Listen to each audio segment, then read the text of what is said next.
నమస్తే, welcome to BCN news. నేను విజయలక్ష్మి. ముందుగా ముఖ్యాంశాలు. జగన్ హామీ ఇస్తే ఎంతటి కష్టమైన పనినైనా నెరవేరుస్తారన్న మంత్రి కొట్టు. వైసీపీని అత్యధిక మెజార్టీతో గెలిపించాలంటూ ఓటర్లకు విజ్ఞప్తి.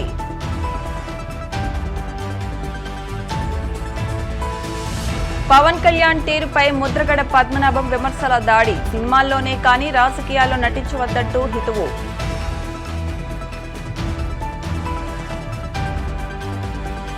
పాలకోడేరు మండలంలో ఉండి మాజీ ఎమ్మెల్యే శివ ఎన్నికల ప్రచారం. స్వతంత్ర అభ్యర్థిగా భారీ మెజార్టీతో గెలిపించాలంటూ విజ్ఞప్తి.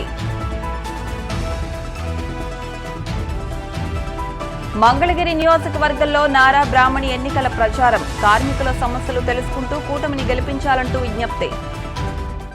హామీ ఇస్తే ఎంత కష్టమైన పనినైనా సీఎం జగన్ నెరవేరుస్తారని మంత్రి కొట్టు సత్యనారాయణ పేర్కొన్నారు. తాడేపల్లిగూడెం రూరల్ మండలం చిన్న తాడేపల్లి, కృష్ణాపురం, నీలాద్రిపురం, కొమ్ముగూడెం గ్రామాల్లో ఆయన ఇంటింటికి వెళ్లి ఎన్నికల ప్రచారం నిర్వహించారు.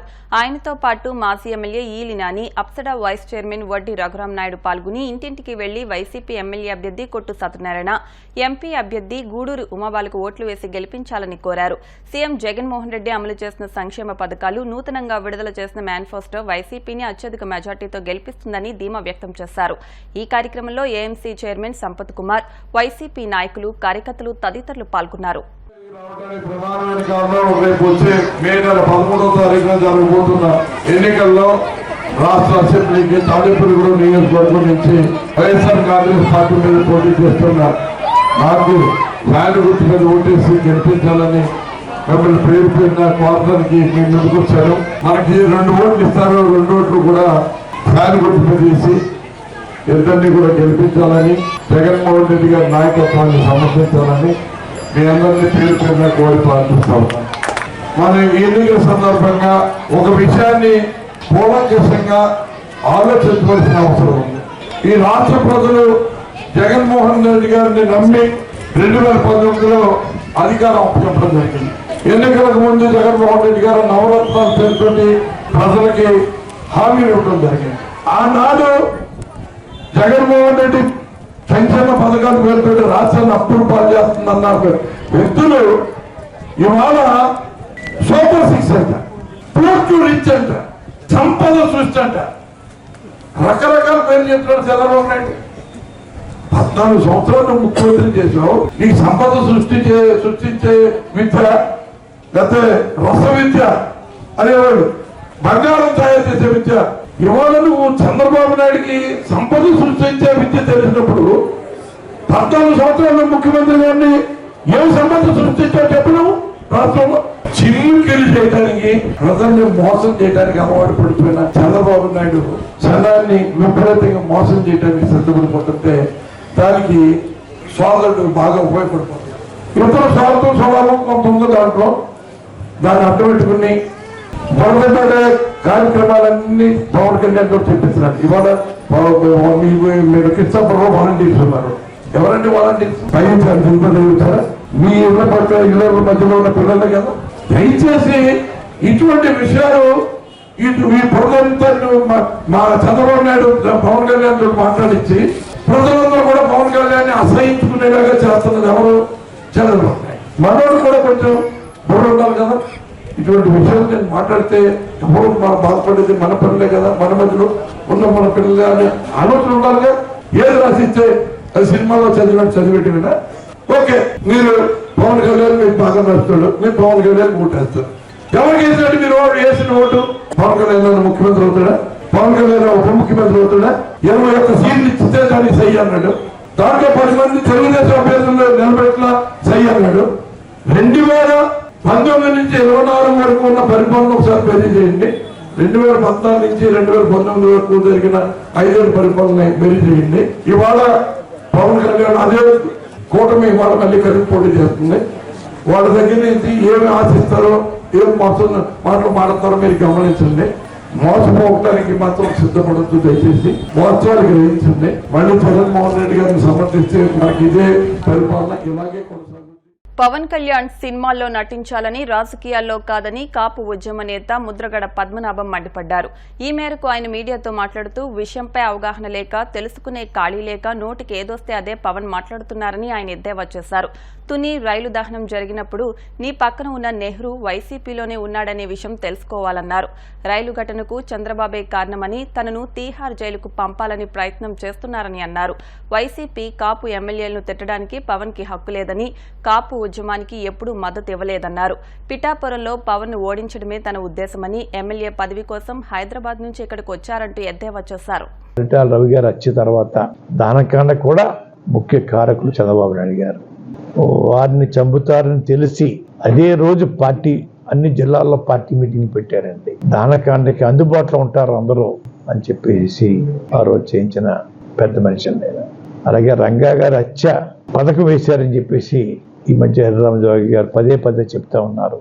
ఈ రంగా గారు వచ్చిన తర్వాత మీ ఆస్తులు మీరే తగలబెట్టుకోండి, ఇన్సూరెన్స్ క్లెయిమ్ పొందుదాం అని సలహా ఇచ్చింది కూడా చంద్రబాబు నాయుడు గారు అండి. ఆ తర్వాత దానకాండ అయిన తర్వాత ఎవరి చేత అయితే ఇన్సూరెన్స్ చేయించారో వాళ్ళందరికీ కూడా అండి అడవిలో ఉన్న టేక్ చెట్లు టేక్కర అడుగు రూపాయికి చొప్పున దానం చేసే కార్యక్రమం చేసుకున్నారండి. అవసరం 100 అడుగులు అయితే 1000 అడుగులు, 2000 అడుగులు, 3000 అడుగులు, 4000 అడుగులు అడవిలో ఉన్న టేకర్ అంతా వారికి కావలసిన వారికి దోసిపెట్టిన గనులండి అయ్యా. 93-94లో ప్రారంభించిన ఉద్యమం 94లో పెద్ద ఉద్యమం చేసిన తర్వాత జీవో ఇచ్చారండి కోట్ల విజయభాస్కరరెడ్డి గారు. జీవో ఇచ్చిన పార్టీని ఓడించేశారు కాపులు. జీవో ఇచ్చిన ముఖ్యమంత్రి గారు కోట్ల విజయభాస్కరరెడ్డి గారు ఓడించేశారండి. జీవో కోసం రోడ్డెక్కిన నన్ను ఓడించేశారు. జీవో కోసం నా కూడా ప్రయాణం చేసిన గౌరవనీయులు బీసీ నాయకులు పిల్లి సుభాష్ చంద్రబోస్ గారు ఓడించారు. ఈ మధ్య గౌరవ శాసనసభ్యుల్ని, మా పార్టీ శాసనసభ్యుల్ని ఎందుకు అడగలేదు రిజర్వేషను, దద్దమలా మీరు అని కూడా సంబోధించి మాట్లాడుతూ ఉన్నాడు చంద్రబాబు నాయుడు గారు, పవన్ కళ్యాణ్ గారు. అయ్యా, ఈ ఎమ్మెల్యేలని అడిగే హక్కు మీకు ఎవరిచ్చారు? మీరు ఎవరిచ్చారు? వారికి ఏమైనా ఎప్పుడైనా సాయం చేశారా? క్యాన్వాసింగ్ చేశారా? గెలిపించడం కాసి ఏమైనా అధిక సాయం చేశారా? వారిని తిట్టడానికి మీకు ఏం హక్కు ఉంది? మీకు వారికి సంబంధం ఏంటి? అలాగే ఉద్యమంలో మీ పాత్ర ఎప్పుడు లేదే, సానుభూతి కూడా చూపించలేదే. ఒక చిన్న ముక్క రాసి నేను మేనిఫెస్టోలో ఉన్న అంశాలన్నీ అమలు చేశానని చెప్పేసి చెప్పగల ధైర్యం ఉందా అని చంద్రబాబు నాయుడు గారిని, వారి కూటమిలో ఉన్న ప్రముఖ సినీ నటులు పవన్ కళ్యాణ్ గారిని అడుగుతా ఉన్నాను. గతంలో చేసిన 14 సంవత్సరాల్లో తమరు ఏ పనులు చేశారో చెప్పండి, దమ్ముంటే, ధైర్యం ఉంటే. అంతేగాని జగన్ గారు 99% అమలు చేసిన మేనిఫెస్టోని నిత్యం కించపరుస్తూనే ఉన్నారు. మీరు ఇది భావ్యమా? ఇది గౌరవమా? మీరు ఏం చేస్తారో ఏం చేశారో చెప్పవలసింది పోయి మా ముఖ్యమంత్రి గారి మీద నిత్యం దాడి చేయటం అనేది హర్షించలేకపోతున్నాం, బాధపడతా ఉన్నాం. ఇది ఎవరి ఇష్టం కాదు అనేది గమనించుకోండి. తుని సంఘటన అని చెప్పి సంబోధిస్తూ 2014లో జరిగిన ఉద్యమం కింద మాట్లాడుతూ ఉన్నారు. 2014 జరిగిందా ఉద్యమం? 2016 అన్నయ్య. అంటే అవగాహన లోపం ఎంత ఉందో దాన్ని బట్టి అర్థమవుతుందండి. వారి పక్కన వారి అభ్యర్థి, ఉమ్మడి అభ్యర్థి నెహ్రూ గారు ఉన్నారు. నెహ్రూ గారు అడిగి తెలుసుకోవాలా? ఈ రైలు సంఘటన పూర్తిగా వైసీపీ వాళ్ళు చేయించారని చెప్పేసి అభియోగం మోపుతా ఉన్నారు పవన్ కళ్యాణ్ గారు. బహుశా వాళ్ళ గురువు గారు చంద్రబాబు నాయుడు చెప్పుకుంటారని నేను అనుకుంటా ఉన్నానండి. దానికి కొన్ని విషయాలు చెప్తాను. కొండేపూడి గ్రామంలో చిరకాలంగా శ్మశానానికి వెళ్లే సమస్య పరిష్కారానికి ఐరన్ వంతెన నిర్మిస్తానని ఉండి నియోజకవర్గ స్వతంత్ర అభ్యర్థి కలవపూడి శివ హామీ ఇచ్చారు. ఎన్నికల ప్రచారంలో భాగంగా పశ్చిమ గోదావరి జిల్లా పాలకోడేరు మండలం కొండేపూడి వేండ్ర గ్రామాల్లో ఎన్నికల ప్రచారం నిర్వహించారు. ఈ సందర్భంగా శివ మాట్లాడుతూ ఉండి నియోజకవర్గంలో అభివృద్ది సంక్షేమ కార్యక్రమాలు జరిగేందుకు మీ బిడ్డగా ఆశీర్వదించాలని కోరారు. ఈ ప్రచార కార్యక్రమంలో భూపతిరాజు రాంబాబురాజు, చింతలపాటి వేణురాజు, మంతెన నాగరాజు, భూపతిరాజు కృష్ణంరాజు, కడలి వెంకటేశ్వరరావు మహిళలు పాల్గొన్నారు.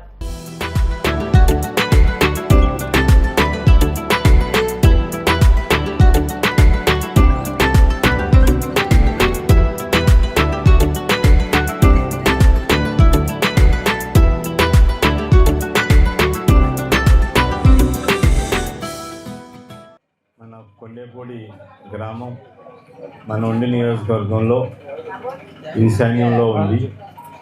అట్లాగే ఇక్కడ మనకు రామాలయం ఉంది. ప్రతి ఎన్నికల ప్రచారాన్ని, ప్రతి మంచి కార్యక్రమాన్ని, శుభ కార్యక్రమాన్ని మనం ఇక్కడే మొదలు పెడతాం. మన ఉండి నియోజకవర్గంలో నాకు 20 సంవత్సరాల అనుబంధం ఉంది. అనుబంధంతో 10 సంవత్సరాలుగా ఎమ్మెల్యేగా పనిచేసి రైతాంగ సమస్యల పట్ల అవగాహన ఉన్న వ్యక్తిగా రైతులకి అండగా ఉండి రైతులు అభివృద్ధికి ఒక రైతు బిడ్డగా కృషి చేయడం జరిగింది. గ్రామాలని సుందరంగా తీర్చిదిద్దడం జరిగింది. అట్లాగే మంచినీటి అవసరాలు కూడా తీర్చి సమస్యని పరిష్కారం చేయడానికి కృషి చేయడం జరిగింది. గ్రామాల్లో పేద వర్గాలందరికీ కూడా ఒక ఆప్తుడిగా అండగా ఉండి సమస్యల పరిష్కారానికి నిరంతరం కృషి చేసి అందరికీ అందుబాటులో ఉండటం జరిగింది. అందరూ కూడా బాగా ఆదరించారు. అదే విధానంలో ఉండి నియోజకవర్గంలో మనం గత 50 రోజులు కూడా గ్రామాల్లోని తిరిగి ఉండి నియోజకవర్గ స్వతంత్ర ఎమ్మెల్యే అభ్యర్థిగా పోటీ చేస్తున్నామని చెప్పి ప్రజలందరినీ కూడా అభ్యర్థించడం జరిగింది. ప్రజలందరూ కూడా మద్దతు పలికారు. ఉండి నియోజకవర్గంలో ప్రజాక్షేత్రంలో ఉండాలి, ప్రజల పక్షాన్ని ఉండాలని చెప్పి ఆలోచనతోటి మన 25వ తారీఖున స్వతంత్ర అభ్యర్థిగా నామినేషన్ వేయటం జరిగింది. నామినేషన్ ప్రక్రియ పూర్తయింది. అట్లాగే మనకి సింహం గుర్తు ఇవ్వటం జరిగింది. మన కొండేపూడి గ్రామ ప్రజలందరికీ కూడా ఈరోజు నేను ఎమ్మెల్యేగా పోటీ చేస్తున్నాను, మీరందరూ కూడా సింహం గుర్తుకి ఓటు వేసి నాకు అఖండ విజయాన్ని చేకూర్చమని చెప్పి కోరి ప్రార్థిస్తూ, ప్రభుత్వం నుంచి గ్రాంట్లు కూడా మనం ఎమ్మెల్యేగా ఉన్నప్పుడు ప్రయత్నం చేస్తాం. అక్కడ జనవాసం లేకపోవడంతో తక్కువ ఉన్నాయి, 10 కుటుంబాలే ఉన్నాయి. దాంతో ఎవరు కూడా ప్రభుత్వం ముందుకు రావట్లేదు. దాంతో మన కొండేపూడి గ్రామ ప్రజలందరికీ కూడా నేను మాటిస్తున్నా, గ్రామంలో మౌలిక వసతులన్నీ కూడా ఏర్పాటు చేస్తా, సంక్షేమ ఫలాలన్నీ కూడా సక్రమంగా అమలు చేస్తా, అందరూ ఇల్లు కట్టుకునే వాళ్ళకి అండగా నిలబడతా. సమాజంలో పేదలనేవారే లేకుండా ఉండేందుకే ముఖ్యమంత్రి జగన్మోహన్ రెడ్డి నవరత్నాలు పథకాలను ప్రవేశపెట్టారని రాష్ట్ర ప్రభుత్వ విప్ ఎమ్మెల్యే గ్రంథి శ్రీనివాస్ అన్నారు. ఎన్నికల ప్రచారంలో భాగంగా ఎమ్మెల్యే గ్రంథి శ్రీనివాస్ సోమవారం పశ్చిమ గోదావరి జిల్లా భీమవరం మండలంలోని దొంగపిండి, కొత్తపూసలమర్రు, గోట్లపాడు, తోకతిప్ప, లోసరి గ్రామాల్లో పర్యటించి ఓట్లు అభ్యర్థించారు. ఈ సందర్భంగా ఆయన మాట్లాడుతూ తీర ప్రాంత గ్రామాల్లో విద్యార్థులు చదువుకోవాలంటే గతంలో ఎన్నో ఇబ్బందులు పడేవారని, అప్పట్లో కనీస మౌలిక వస్తువులు లేకపోవడంతో విద్యార్థులు బడి మధ్యలోనే మానేసి ఇంటి దగ్గరే ఉండేవారని అన్నారు. కానీ ముఖ్యమంత్రి జగన్మోహన్ రెడ్డి అధికారంలోకి వచ్చిన తర్వాత నాడు నేడు పథకంలో ప్రతి ప్రభుత్వ పాఠశాలను కార్పొరేట్ స్థాయికి మించి అభివృద్ధి చేయడం వల్ల నేడు ప్రభుత్వ పాఠశాలలో డ్రాపౌట్స్ అనేదే లేదని అన్నారు. వచ్చే నెల 13వ తేదీన జరిగే ఎన్నికల్లో మరోసారి తనను ఎమ్మెల్యేగా, ఎంపీగా గూడూరు ఉమాబాలను అత్యధిక మెజార్టీతో గెలిపించాలని ఆయన కోరారు. ఈ ప్రచారంలో ఎంపీపీ పేరిచెల్ల విజయ నరసింహరాజు, జడ్పీటీసీ కాండ్రేగుల నరసింహారావు తదితరులు పాల్గొన్నారు. మనకి చాలా గ్రామాలు ఉన్నాయి. మనకి దయచేసి మన అసెంబ్లీ అభ్యర్థి మన ప్రియతమ శాసనసభ్యులు గంధి శ్రీనివాస్ గారు మీ ఆశీస్సుల కోసం అక్కలారా, అమ్మలారా, అయ్యలారా మీరందరూ కూడా మా శాసనసభ్యులు గంధి శ్రీనివాస్ గారు మీ ఆశీస్సుల కోసం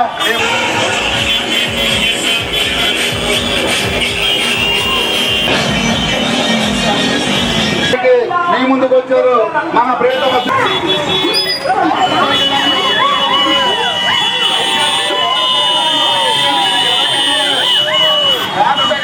చాలా గ్రామాలు తిరగాలి. దయచేసి మోటార్ సైకిల్ అని అర్థం చేసుకోండి. మోటార్ సైకిల్ అని ఎదಕ್ಕೆ సైడ్ రోడ్డు మోటార్ సైకిల్ అని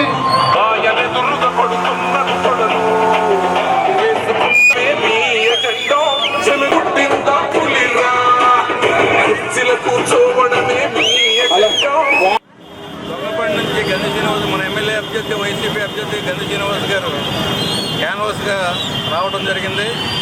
ప్రజలంతా కూడా బ్రహ్మరథం పడుతున్నారు. జగన్ గారు చేసిన సంక్షేమం, అభివృద్ధి ఈ రెండు దృష్టిలో పెట్టుకోండి.